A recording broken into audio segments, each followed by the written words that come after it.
अस्सलाम वालेकुम, my name is doctor Zeeshan Khan.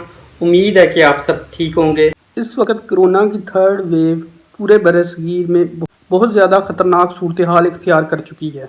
लेकिन इसके हवाले से अगर हम बचाव की बात करें तो सबसे ज़रूरी बात तो ये है कि हम SOPs को फॉलो करें, और इसमें एक सबसे अहम बात है मास्क को यूज़ करें। आप मास्क यूज़ करेंगे तो इससे जो स्प्रेड है डिज़ीज़ का, पेंडेमिक का, वो 80% डिक्रीज़ कर जाता है। और उसके अलावा आप सोशल डिस्टेंस मेंटेन करें, और इसके अलावा आप क्राउडेड जगहों पर ना जाएं।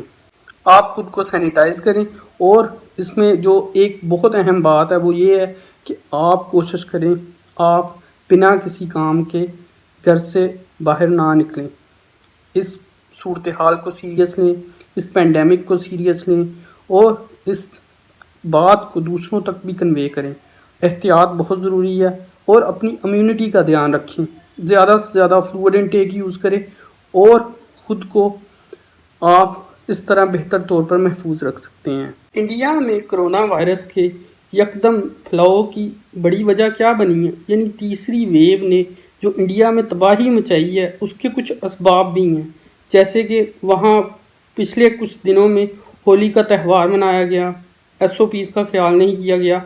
उसके अलावा उनका एक रिलीजियस जो इवेंट था कुंभ का मेला, वो बहुत बड़ी वजह बना है कोरोना के फैलाव की इंडिया में, क्योंकि कुंभ के मेले में तकरीबन सारे हिंदुस्तान से लोग शामिल होते हैं, और इवन दैट के लोग बाहर से भी उसमें शामिल होने के लिए आते हैं। तो ये वो बेसिक वजह थी जिसकी वजह से जो कोरोना वायरस के केसेस के इजाफे का बायस बना। तो इससे हमें भी सबक सीखना चाहिए। पाकिस्तान भी अगर एहतियात नहीं करेगा, या दुनिया का कोई भी मुल्क अगर एहतियात नहीं करेगा, तो वो SOPs को नेगलेक्ट करके बेसिकली अपने आप को नुकसान पहुंचाएगा।